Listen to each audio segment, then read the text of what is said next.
Grammar ക്വസ്റ്റ്യൻസിൽ ഒരുപക്ഷെ ഏറ്റവും കൂടുതൽ ആളുകൾക്ക് പേടിയുള്ള ഒരു ഭാഗമായിരിക്കും എഡിറ്റിങ്ങിന്റെ ഭാഗം എന്ന് പറയുന്നത്. കാരണം എന്താ, ചിലപ്പോൾ നമ്മൾ 1ാം ക്ലാസ്സിൽ പഠിച്ചിട്ടുള്ള ഗ്രാമർ ടോപ്പിക് വരെ ചിലപ്പോൾ അവിടെ ചോദിച്ചേക്കാം, പെട്ടുപോകും.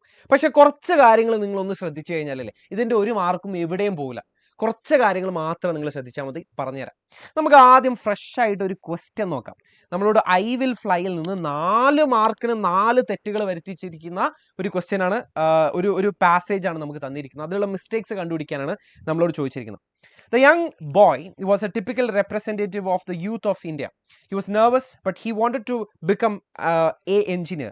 The ignited mind of the youth are the most powerful resource on the earth, under the earth and above the earth. Dr. Kalam affirmed that everyone need to realize this potential to become a unique person. എടാ, നമുക്ക് വായിക്കുമ്പോൾ തന്നെ ചെറിയ ചെറിയ കല്ലുകടികൾ കിട്ടും. അപ്പം തന്നെ നമുക്ക് മനസ്സിലാവും ഇതിൽ എന്തൊക്കെയോ റോങ് അടിക്കുന്നുണ്ടല്ലോ എന്ന്. എടാ, ഇവിടെ നോക്കിയേ, he was nervous but he wanted to become engineer എന്നാണ് പറഞ്ഞിരിക്കുന്നത്. നമുക്ക് ഏതോ കാലത്ത് നമ്മൾ പറ എന്ന് പഠിക്കുന്ന സമയത്ത് നമ്മൾ പഠിച്ചിട്ടുണ്ട് AEIOU എന്ന് പറയുന്നത് വൊവൽസ് ആണ്. വൊവൽസിന്റെ കൂടെ നമ്മൾ ആഡ് ചെയ്യേണ്ടതില്ലേ എ അല്ല ആൻ എന്നുള്ളതാണ്. വൊവൽ സൗണ്ട് ആണ് കേട്ടോ, എന്ന് വെച്ചിട്ട് എല്ലാ AEIOU വന്ന് കണ്ട അപ്പൊ തന്നെ ആൻ ഇട്ട് കൊടുക്കണ്ട, വൊവൽ സൗണ്ട് ആയിരിക്കണം. Okay, the ignited mind of the youth are എന്ന് പറയാൻ പറ്റുമോ? ഒന്ന് ആലോചിച്ച് നോക്കേ. ദ ഇഗ്നൈറ്റഡ് മൈൻഡ് എന്ന് പറയുന്നത് എന്താണ്? സബ്ജക്റ്റ് സിംഗുലർ ആണ്, ഒറ്റൊന്നേ ഉള്ളൂ, മൈൻഡ് എന്നാണ് പറഞ്ഞിരിക്കുന്നത്. അപ്പൊ ignited mind of the youth are അല്ല ഈസ് എന്നാണ് കൊടുക്കുന്നത്. Is the most powerful resource on the earth, under the earth and above the earth. Doctor Kalam affirmed that everyone need എന്നാണ് പറഞ്ഞിരിക്കുന്നത്. ശരിയാണോ? ശരിയാണോ സർ? അല്ല. ഈ everyone, everybody, everything, anyone, anybody, anything, nobody, no one, nothing, someone, something, somebody എന്നൊക്കെ പറയുന്നതല്ലേ, ഈ പറഞ്ഞ എല്ലാവരും സബ്ജക്റ്റ് സിംഗുലർ ആണ്, ഒറ്റ ഒന്നേ ഉള്ളൂ, സിംഗുലർ സബ്ജക്റ്റുകളാണ്. സിംഗുലർ സബ്ജക്റ്റുകളുടെ പ്രശ്നം എന്താണെന്ന് വെച്ചാൽ അതിൻ്റെ കൂടെ നമ്മൾ യൂസ് ചെയ്യേണ്ട വെർബ് എന്ന് പറയുന്നത്, വെർബിന്റെ കൂടെ ഒരു എസ് കൂടെ നമ്മൾ ആഡ് ചെയ്യണം. എന്ന് വെച്ചാൽ ഇവിടെ നീഡ് എന്ന് മാത്രം പോരാ, ഇവിടെ എന്ത് വേണം? നീഡ്സ് എന്ന് വന്നാലേ കാര്യങ്ങളൊക്കെ ശരിയാവുള്ളൂ വർമ്മ സാറേ. അപ്പൊ എന്തായിട്ട് മാറും? Needs to realise this potential to become a unique person എന്നുള്ളതായിട്ട് മാറും. അപ്പൊ ഈ ഒരു കാര്യം ശ്രദ്ധിക്കുക. അതായത് ഈ പറഞ്ഞ ആൾക്കാരൊക്കെ ഉണ്ടല്ലോ, ഈ പറഞ്ഞ ആൾക്കാരൊക്കെ സിംഗുലർ ആണ് എന്നുള്ള ഒന്ന് ശ്രദ്ധിക്കുക. അതുപോലെ തന്നെ ഈ ഈസും ആമും വാസും വേറും ആറും എവിടെയാണ് യൂസ് ചെയ്യേണ്ടത് എന്നുള്ളതും നിങ്ങളൊന്ന് ശ്രദ്ധിക്കുക. ഓക്കെ, ഒരു ക്വസ്റ്റ്യനും കൂടെ പിടിച്ചോ. ഞാൻ കാണിച്ചു തരട്ടെ, റൂൾസ് ഞാൻ പറഞ്ഞുതരാം കേട്ടോ. നമുക്ക് ക്വസ്റ്റ്യൻസ് കുറച്ച് extra നോക്കുന്നുണ്ടെന്നുള്ളൂ. I shall work for a India in which the poorest shall feel that it was their country, in whose making they have an effective voice എന്നാണ് പറഞ്ഞിരിക്കുന്നത്. ഇവിടെ നിങ്ങൾ ശ്രദ്ധിച്ചില്ലേ, ഇന്ത്യ എന്ന് പറയുന്നിടത്ത് എന്ത് മിസ്റ്റേക്ക് ഉണ്ട്? ആൻ എന്ന് പറയുന്നതാണ് അവിടെ കൊടുക്കേണ്ടത്. അവിടെ നമ്മൾ കൊടുക്കേണ്ടത് എ അല്ല ആൻ എന്നുള്ളത്. കാരണം എന്താ? ഇന്ത്യ എന്ന് പറയുന്നിടത്ത് ഇ എന്ന് പറയുന്നത് AEIOUലുള്ള ഒരു സൗണ്ട് ആണ്. I shall work for an India in which the poorest shall feel that it was their country അല്ല, ഇറ്റ് ഈസ് എന്നാണ്. കാരണം എന്താ? ഈസ് എന്ന് പറയുന്നതാണ് പ്രസന്റ് ടെൻസ്, ഈസ് എന്ന് പറയുന്നതാണ് പ്രസന്റ് ടെൻസ്. വാസ് എന്ന് പറയുന്നത് എന്താ? പാസ്റ്റ് ടെൻസ് ആണ്. ഓക്കെ, വിശദമായിട്ട് നമുക്ക് റൂൾസ് തന്നെ പഠിക്കാം. നമുക്ക് ഒന്നാമതായിട്ട് പഠിക്കാനുള്ളതല്ലേ സബ്ജക്റ്റ് വേർബ് അഗ്രിമെന്റ് ആണ്. നമുക്ക് കിട്ടിയ സബ്ജക്റ്റ് ഇല്ലേ, അത് സിംഗുലർ ആണോ പ്ലൂരൽ ആണോ എന്നുള്ളത് നോക്കാം. ഒറ്റൊന്നാണോ രണ്ടെണ്ണാണോ രണ്ടിലധികം ഉണ്ടോ എന്നുള്ളത് നോക്കാം. ഇപ്പോൾ ഫോർ എക്സാമ്പിൾ അല്ലേ, ഞാൻ ഇതിന്റെ റൂൾ വളരെ സിമ്പിൾ ആയിട്ട് പറഞ്ഞുതരാം. നമുക്ക് ഐ, യു, ദേ, വി അല്ലെങ്കിൽ പ്ലൂരലായ സബ്ജക്റ്റുകൾ, അതായത് ഒന്നിലധികമുള്ള സബ്ജക്റ്റുകളൊക്കെയാണ് കിട്ടുക. കാർസ് അല്ലെങ്കിൽ മങ്കീസ്, ഡോഗ്സ് എന്നൊക്കെ പറയുന്നത് ഒന്നിലധികം ഉണ്ട്. അങ്ങനെയുള്ളതിനാണ് നമ്മൾ പ്ലൂരൽ എന്ന് പറയാം. അങ്ങനത്തെ സാധനങ്ങളൊക്കെയാണ് നമുക്ക് കിട്ടുന്നുണ്ട്. ഞാനൊരു നല്ല മഷിയിൽ എഴുതി തരാം, റെഡ് പിടിക്കാമല്ലോ നമുക്ക്. ഓക്കെ, പിടിച്ചോട്ടെ, നോക്കിക്കോ. ഈ ഐ യു ദേ വി അതിൻ്റെ കൂടെ പ്ലൂരലായ സബ്ജക്റ്റുകളാണ് നിങ്ങൾക്ക് കിട്ടുന്നതെന്നുണ്ടെങ്കിൽ അല്ലേ, നിങ്ങൾ വെർബിനെ അതുപോലെ തന്നെ ഇട്ടാൽ മതി. വെർബിന്റെ ഫസ്റ്റ് ഫോമിൽ ഇട്ടാൽ മതി, പ്രസന്റ് ടെൻസിലാണെങ്കിൽ ഇട്ടോ, വേറെ ഒന്നും ചെയ്യണ്ട. പക്ഷെ നിങ്ങൾക്ക് കിട്ടിയത് ഈ ഹി എന്നോ ഷീ എന്നോ ഇറ്റെന്നോ ദാറ്റെന്നോ അല്ല, നിങ്ങൾക്ക് സിംഗുലർ ആയ സബ്ജക്റ്റുകളൊക്കെയാണ് നിങ്ങൾക്ക് കിട്ടിയതെന്നുണ്ടെങ്കിൽ അല്ലേ, സിംഗിൾ അല്ല സിംഗുലർ ആയ സബ്ജക്റ്റിലാണ് കിട്ടിയത്. വെർബിനെ അതുപോലെ അങ്ങ് വെക്കാൻ പറ്റൂലല്ലോ, അതിൻ്റെ കൂടെ ഒരു എസ് കൂടെ ആഡ് ചെയ്ത് കൊടുക്കണം, എന്നാലേ കാര്യങ്ങളൊക്കെ ശരിയായി വരുള്ളൂ. ഇപ്പൊ for example I likes to watch cricket എന്ന് പറയാൻ പാടില്ല, കല്ല് കടിക്കും. എന്താ? I like to watch cricket ആണ് ഞാൻ പറയില്ലേ. വെർബിനെ ഫസ്റ്റ് ഫോമിൽ ഇട്ടാൽ മതി, ഒന്നും ചെയ്യരുത്. ഓക്കെ, ഇനി വേറെ he like to watch cricket എന്ന് പറഞ്ഞാൽ എങ്ങനെയാ ശരിയാവുക? ഹി ലൈക്സ് ടു വാച്ച്, ഒരു എസ് നമ്മൾ ആഡ് ചെയ്യണം. ദ യൂണിവേഴ്സിറ്റി ഓഫർ എന്ന് പറയാൻ പറ്റുമോ? യൂണിവേഴ്സിറ്റി എന്ന് പറയുന്നത് എന്താ? സിംഗുലർ ആണെങ്കിൽ ഓഫേഴ്സ് എന്നാണ് വരേണ്ടത്. അതുപോലെ ദ ഊബർ ഡ്രൈവർ ഹാവ് എന്നല്ല പറയേണ്ടത്, ദ ഊബർ ഡ്രൈവർ ഹാസ് എന്നാണ് പറയേണ്ടത്. അതെങ്ങനെയാ സാർ? അത് നിങ്ങൾ പറഞ്ഞില്ലല്ലോ, പറഞ്ഞുതരാം. ഓക്കെ, ഈ ഹാസ് നമ്മൾ യൂസ് ചെയ്യുന്നത് എവിടെയാ അറിയോ?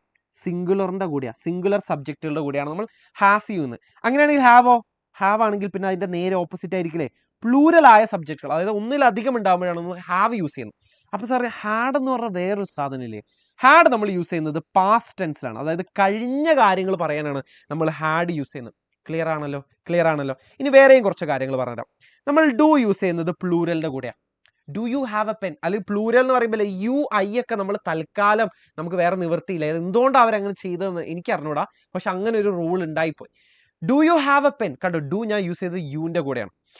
Do they have a pen എന്നും പറയാം. ദേ എന്ന് പറയുന്നത് പ്ലൂരൽ ആണ്, അവരുടെ കയ്യിൽ പെൻ ഉണ്ടോ? ഇനി ഡസ് നമ്മൾ യൂസ് ചെയ്യുന്നത് സിംഗുലറിന്റെ കൂടെയാണ്. Does he have a girl friend, അവനൊരു ഗേൾ ഫ്രണ്ട് ഉണ്ടോ എന്ന് ചോദിക്കുമ്പോൾ നമ്മൾ ഹീയുടെ കൂടെയാണ് ഡസ് യൂസ് ചെയ്തിരിക്കുന്നത്. ഡസ് ഇറ്റ് മേക്ക് സെൻസ്, അതിലെന്തെങ്കിലും സെൻസ് ഉണ്ടോ? ഇറ്റിന്റെ കൂടെ, ഇറ്റ് എന്ന് പറയുന്നത് സിംഗുലർ ആണ്. ഡിഡ് ഇതുപോലെ തന്നെ നമ്മൾ പാസ്റ്റ് ടെൻസിലാണ്, കഴിഞ്ഞ കാര്യങ്ങൾക്കാണ്. Did you have a girlfriend, നിനക്ക് ഗേൾ ഫ്രണ്ട് ഉണ്ടായിരുന്നോ എന്ന് ചോദിക്കുമ്പോൾ നമ്മൾ അവിടെ ഡിഡ് യൂസ് ചെയ്യാം. വില്ല് നമ്മൾ ഫ്യൂച്ചറിന്റെ കൂടെയാണ് യൂസ് ചെയ്യുന്നത്. വുഡ് നമ്മൾ യൂസ് ചെയ്യുന്നത് പാസ്റ്റ് ടെൻസിൽ ഫ്യൂച്ചറിനെ കുറിച്ച് പറയുമ്പോഴാണ്. കോംപ്ലിക്കേറ്റഡ് ആണല്ലേ, പക്ഷെ അത് നിങ്ങൾ ആലോചിച്ച ടെൻഷൻ ആവണ്ട. നിങ്ങൾ ഈ വില്ലെന്ന് കണ്ടാലും വുഡ് എന്ന് കണ്ടാലും ഇല്ലേ, അതിനുശേഷം വരേണ്ട വെർബ് അത് ശ്രദ്ധിക്കണം, അത് ഫസ്റ്റ് ഫോമിലാവണം. വിൽ യു മാരി മീ, എന്താ കല്യാണങ്ങളും ഗേൾ ഫ്രണ്ട്സ് ഒക്കെ ആണല്ലോ വരുന്നത് എക്സാമ്പിൾ ആയിട്ട്. പോട്ടെ വിൽ യു മാരി മീ എന്ന് ചോദിക്കുന്ന സമയത്തല്ലേ ഞാൻ യൂസ് ചെയ്ത് എവിടെയാ? വില്ലിന് ശേഷം മാരി എന്ന് പറയുന്നത് എന്താ? കല്യാണം കഴിക്കോ എന്ന് ചോദിക്കുന്ന ഇടത്തല്ലേ വെർബിന്റെ ഫസ്റ്റ് ഫോം ആണ്. മാരി എന്ന് പറയുന്നത് വെർബിന്റെ ഫസ്റ്റ് ഫോം ആണ്. ഇനി നമുക്ക് കുറച്ച് ചൂടോടെ കുറച്ച് ക്വസ്റ്റ്യൻസ് നോക്കാം. ഇത് വേണ്ട, ഒരു സുഖമില്ലാത്ത ക്വസ്റ്റ്യൻ. പ്രപ്പോസിഷൻ നമുക്ക് സെപ്പറേറ്റ്ലി നോക്കാം. പ്രപ്പോസിഷന്റെ ക്വസ്റ്റ്യൻസ്. അടുത്തതായിട്ട് നമുക്ക് ടെൻസസ് ആണ് പഠിച്ചു വെക്കേണ്ടത്. ടെൻസസ് എന്ന് വെച്ച് പറയുമ്പോൾ അല്ലേ, നിങ്ങൾ ആ ഒരു സെന്റൻസ് ഏത് ടെൻസിലാണ് ഓടുന്നത് എന്നുള്ളത് നോക്കുക. അതിലിപ്പോൾ ഫോർ എക്സാമ്പിൾ വാസ് എന്നോ വേറെന്നോ ഒക്കെ കൊടുത്തിട്ടുണ്ടെങ്കിൽ അല്ലേ, നമ്മുടെ ചോറെന്നോ ബുദ്ധി ഉപയോഗിച്ചാൽ മതി, അത് പാസ്റ്റ് ടെൻസിലാണ് ഓടുന്നത് എന്നുള്ളത് നമുക്ക് മനസ്സിലാവും. അതിന് പകരം ഈസ് എന്നോ ആർ എന്നൊക്കെയാണ് യൂസ് ചെയ്തിരിക്കുന്നുണ്ടെങ്കിൽ അല്ലേ നമുക്ക് മനസ്സിലാവും അത് പ്രസന്റ് ടെൻസിലാണ് ആ ഒരു സെന്റൻസ് പോകുന്നത്. ഓക്കെ, ഇനി സമയം പറയുന്നുണ്ടെങ്കിലും അത് പാസ്റ്റ് ടെൻസിലായിരിക്കും പോവുക. ഇപ്പൊ for example he bias A car last month, കഴിഞ്ഞ മാസത്തെ കാര്യമല്ലേ സാറേ പറയുന്നത്. അങ്ങനെയാണെങ്കിൽ ഇവിടെ വെർബിന്റെ ഫസ്റ്റ് ഫോം പാടുണ്ടോ? തെറ്റല്ലേ? അതൊക്കെ തെറ്റല്ലേ? അവിടെ നമ്മൾ വെർബിന്റെ സെക്കൻഡ് ഫോം ആക്കി എഴുതണ്ടേ? ഹി ബൈസ് എ കാർ അല്ല, ഹി ബോട്ട് എ കാർ. അയാൾ കഴിഞ്ഞ മാസം ഒരു കാർ വാങ്ങിച്ചു എന്നാണ് പറയേണ്ടത്. അപ്പോൾ വെർബിനെ സെക്കൻഡ് ഫോമിലേക്ക് നമ്മൾ മാറ്റി എഴുതണം എന്നുള്ളത് ശ്രദ്ധിക്കുക. ഓക്കെ, ഇനി അതുപോലെ തന്നെ ഇത് ഞാൻ ഒരു ഒറ്റ എക്സാമ്പിൾ ടെൻസിൽ കാണിച്ചു തന്നിട്ടുള്ളൂ. ടെൻസുകൾ കുറേ ഉണ്ട് കേട്ടോ, ഒരു 12ഓളം ടെൻസുകൾ ഉണ്ട്. ആ 12 ടെൻസുകൾ നമ്മൾ പഠിച്ചു വെക്കേണ്ട സാധനം തന്നെയാണ്. ഇനി അടുത്തതായിട്ട് നമ്മൾ നോക്കാൻ വേണ്ടി പോകുന്നത് നമ്മൾ ഈ ടു യൂസ് ചെയ്ത് കഴിഞ്ഞിട്ടുള്ള കാര്യങ്ങളാണ്. Amal was so excited to watching the movie എന്നാണ് പറഞ്ഞിരിക്കുന്നത്. ശരിയാണോ അത്? അല്ല. നമ്മൾ ഈ ടു വന്നു കഴിഞ്ഞാലല്ലേ പിന്നെ ഒരിക്കലും ഈ ING ഫോമിലിട്ടൊരു വെർബിനെ വെറുതെ വഷളാക്കരുത്. വെർബിനെ അതുപോലെ തന്നെ വെച്ചേക്കുക. To watch the movie, to run, to watch, to kill മാറിപ്പോയതാണ്. To kill, to run, to jump, to walk, to play. To കഴിഞ്ഞു കഴിഞ്ഞാൽ പിന്നെ ING ഫോം യൂസ് ചെയ്യരുത് കേട്ടോ. ടു കഴിഞ്ഞു കഴിഞ്ഞാൽ പിന്നെ ING ഫോം നഹി. ഓക്കെ, എന്നാൽ പിന്നെ നമുക്ക് കുറച്ച് ക്വസ്റ്റ്യൻസ് പിടിക്കാം, കുറച്ച് ചൂടോടെ ക്വസ്റ്റ്യൻസ് പിടിക്കാം. The woman of Namuana village still preserves a very strange ritual that of calling turtles from the sea. If you visit Namuana village in see the turtle calling your schooner anchor in beautiful day right under the cliff. എനിക്ക് കുറേ കല്ല് കടിച്ചു, പക്ഷെ ഞാൻ ഇങ്ങനെ Starmer ചെയ്യരുതോ, ഇങ്ങനെ നാക്കുളുക്കരുതല്ലോ എന്ന് വെച്ചിട്ട് ഞാൻ മനഃപൂർവ്വം ഇങ്ങനെ പിടിച്ചാ പോയത്. എവിടേക്ക് എന്നെ നാക്കുളുക്കിയെന്നറിയോ? ദ വുമൻ എന്ന് പറയുന്നത് ഇവിടെ ആക്ച്വലി പെണ്ണുങ്ങൾ, സ്ത്രീകൾ എന്ന് പറയുന്നത് ഇവിടെ പ്ലൂരലായ സബ്ജക്റ്റ് ആണ്. അങ്ങനെയാണെങ്കിൽ പ്രിസർവ്സ് എന്ന് എന്തിനാ ഈ എസിന്റെ ആവശ്യമുണ്ടോ? ഞാൻ പറയില്ലേ വെർബിന്റെ ഫസ്റ്റ് ഫോമിൽ മാത്രം ഇട്ടാൽ മതി. A very strange ritual that of calling turtles from the sea. If you visit, you എന്ന് പറയുന്നത് നമ്മൾ പ്ലൂരലിന്റെ കൂടെയാണ് പഠിച്ചത് പ്രസന്റ് ടെൻസിൽ. അത് പ്ലൂരൽ അല്ല ശരിക്കും, പക്ഷെ യു അവരെന്തോ എനിക്ക് അറിഞ്ഞൂടെ, എന്തോ അവരങ്ങനെയാണ് ആ റൂൾ ഉണ്ടാക്കിയത്. ഇവിടെ വിസിറ്റ്സ് എന്ന ആവശ്യമുണ്ടോ? യു വിസിറ്റ് എന്നല്ല, visit Namuana village in see the turtle calling. എല്ലാവരുടെ നാക്കും അവിടെ നിന്ന് വിളിക്കും. ഇവിടെ എന്താണ് യൂസ് ചെയ്യേണ്ടതെന്ന് അറിയാം. ഇവിടെ ഡ്യൂറിങ് എന്നാണ് യൂസ് ചെയ്യേണ്ടത്. ആ കാലയളവിൽ അല്ലെങ്കിൽ ആ കാലത്ത്. ഏത് കാലത്താ? ടേർട്ടിൽ കോളിങ്ങിന്റെ സമയത്ത് എന്നുള്ളതാണ്. ഡ്യൂറിങ് ദ ടേർട്ടിൽ കോളിംഗ് എന്നുള്ളതാണ് നമ്മൾ അവിടെ കൊടുക്കേണ്ടത്. അവിടെ എന്താണ് ആഡ് ചെയ്യേണ്ടത്? ഡ്യൂറിങ് എന്നാണ് കേട്ടോ. ഡ്യൂറിങ് എന്നാണ്. ഓക്കെ, ഇന്നല്ല, ഡ്യൂറിങ് എന്നാണ് അവിടെ കൊടുക്കേണ്ടത്. യുവർ ഷൂണർ എന്ന് വെച്ചാൽ നമ്മുടെ ചെറിയ വള്ളങ്ങളാണ് കേട്ടോ. യു ഷൂണർ വിൽ എന്ന് അവിടെ ആര് ആഡ് ചെയ്യും? നമ്മൾ ആഡ് ചെയ്യും. നമ്മൾ ആഡ് ചെയ്താലല്ലേ മാർക്ക് കിട്ടുള്ളൂ. സോ ഇവിടെ യുവർ ഷൂണർ വിൽ ആങ്കർ ഇൻ, ഇവിടെ ഒരു ദ ആഡ് ചെയ്യണ്ടേ? ഇൻ ദ ബ്യൂട്ടിഫുൾ ഡേ അല്ല, ബേ ആ തീരം, അല്ലെങ്കിൽ ആ ഒരു എന്താ പറയുക, ഈ ചെറിയ വള്ളങ്ങളൊക്കെ അടുപ്പിക്കുന്ന ആ ഒരു തീരപ്രദേശത്തിന്, ആ തീരത്തിനാണ് നമ്മൾ ബേ എന്ന് പറയുന്നത്.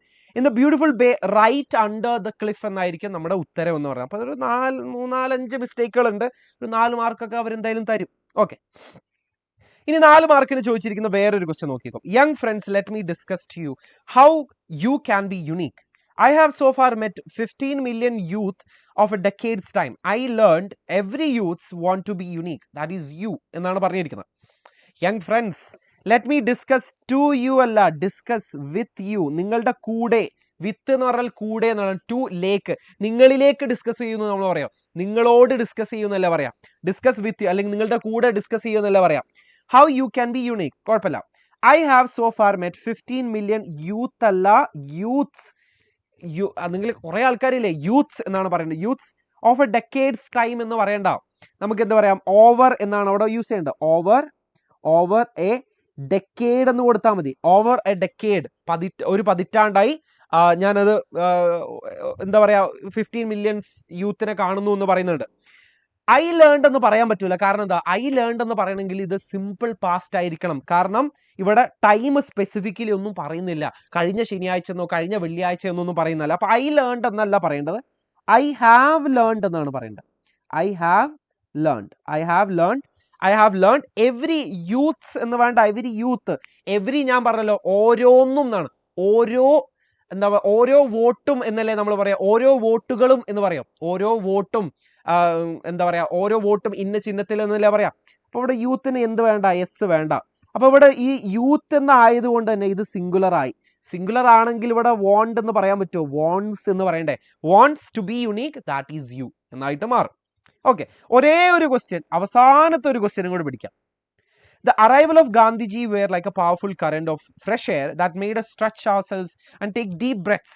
He was like an beam of light that pierced the darkness. He seemed to emerge from the millions of India speaking their language. നിങ്ങൾക്ക് ഈ ഒരു സമയമാകുമ്പോഴത്തേക്ക് കുറച്ചായിട്ട് കല്ല് കടിക്കുന്നു ഞാൻ വിചാരിക്കുന്നു. ദി അറൈവൽ ഓഫ് ഗാന്ധിജി എന്ന് പറയുമ്പോൾ ഒരാളല്ലേ ഉള്ളൂ, സിംഗുലർ അല്ലേ? വേറെ ആണോ കൊടുക്കേണ്ടത്? അല്ല, was like a powerful current of fresh air that made us stretch ourselves and take deep breaths. കുഴപ്പമൊന്നുമില്ല.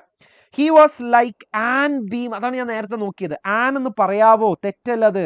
A beam of light that pierced. കാരണം എന്താ? ഇത് പാസ്റ്റ് ടെൻസിലാണ്. നമ്മളിവിടെ കണ്ടതല്ലേ, ഞാൻ നിങ്ങളോട് പറഞ്ഞു. ആദ്യം അത് ഏത് ടെൻസിലാണ് പോകുന്നത് എന്നുള്ളത് ശ്രദ്ധിക്കണം. Pierced the darkness. He seem അല്ല, ഹി സീംഡ്. കാരണം ഇത് പാസ്റ്റ് ടെൻസിലാണ് ഈ സെന്റൻസ് പോകുന്നത്, അല്ലെങ്കിൽ ഈ പാരഗ്രാഫ് പോകുന്നത്. He seem to emerge from the millions of India speaking their language. Okay, so ഇത്രയേ ഉള്ളൂ നമ്മുടെ എഡിറ്റിങ്ങിന്റെ ക്വസ്റ്റ്യൻസ്. 4 മാർക്കിന് ചോദിക്കാറുണ്ട്, ചിലപ്പോൾ 2 മാർക്കിനൊക്കെ ചോദിക്കാറുള്ളത്. നിങ്ങൾ ആകെ ശ്രദ്ധിക്കേണ്ട പോയിന്റുകൾ ഞാൻ പറഞ്ഞുതരാം. 1, സബ്ജക്ട് വേർബ് അഗ്രിമെന്റ് ആണ് ഒന്നാമത്. 2, ഹെൽപ്പിംഗ് വേർബുകൾ അല്ലെങ്കിൽ ഓക്സിലറി വേർബുകൾ ഒന്ന് ശ്രദ്ധിക്കുക. 3, ടെൻസസ് നിങ്ങളൊന്ന് ശ്രദ്ധിക്കണം. പിന്നെ പ്രപ്പസിഷൻ, അത് നമുക്ക് സെപ്പറേറ്റ്ലി പഠിക്കാം, അതാവും നല്ലത്. അല്ലെങ്കിൽ ഈ വീഡിയോയുടെ ലെങ്ത് കൂടും. പ്രപ്പസിഷൻ, ഈ ഓൺ, അറ്റ്, ഇൻ, ഫോർ, വിത്ത് എന്നൊക്കെ പറയുന്നതാണ് ഈ പ്രപ്പസിഷൻ എന്ന് പറയുന്നത്. പ്രപ്പസിഷൻ കഴിഞ്ഞു കഴിഞ്ഞാൽ പിന്നെ 1-2 ചെറിയ റൂളുകൾ ഞാൻ പഠിപ്പിച്ചു തന്നു. അതൊക്കെ സബ്ജക്ട് വേർബ് അഗ്രിമെന്റിലാണ്. എവ്രി വൺ, എവറിത്തിങ് എന്നൊക്കെ പറയുന്നത്. പിന്നെ 2 വന്നു കഴിഞ്ഞ ശേഷം ING ഫോം ആഡ് ചെയ്യരുത് എന്ന് പഠിച്ചു നമ്മൾ. ഓക്കെ, അപ്പൊ ഇത്രയും കാര്യങ്ങളിൽ നിന്നാണ് സാധാരണഗതിയിൽ എന്ത് വരാറുള്ളത്? ക്വസ്റ്റ്യൻസ് വരാറുള്ളത്. അപ്പൊ ഇത്രയും ഭാഗങ്ങൾ നമ്മൾ ഓൾറെഡി ഡിസ്കസ് ചെയ്തു. വിശദമായിട്ട് നമ്മൾ ലൈവുകളിൽ ഒരുപാട് ക്വസ്റ്റ്യൻസ് വെച്ചിട്ട് ഡിസ്കസ് ചെയ്യുന്നതായിരിക്കും. അപ്പൊ ലൈവിന് നേരത്തെ ഇങ്ങോട്ട് പോന്നോളാം. വേണ്ടപ്പെട്ടവർക്കൊക്കെ ഈ വീഡിയോ ഒന്ന് അയച്ചു കൊടുക്കുക. നിങ്ങൾക്ക് ഇത് ഉപകാരപ്പെട്ടെങ്കിൽ ഒന്ന് ലൈക്ക് അടിക്കുക. അതുപോലെ തന്നെ നിങ്ങൾ ഇതുവരെയായിട്ട് ഈ ഒരു ചാനൽ സബ്സ്ക്രൈബ് ചെയ്തിട്ടില്ല എന്നുണ്ടെങ്കിൽ അതും കൂടെ ഒന്ന് ചെയ്തേക്കുക. ഓക്കെ, അപ്പൊ അടുത്ത വീഡിയോയിൽ കാണാം. Bye, all the best.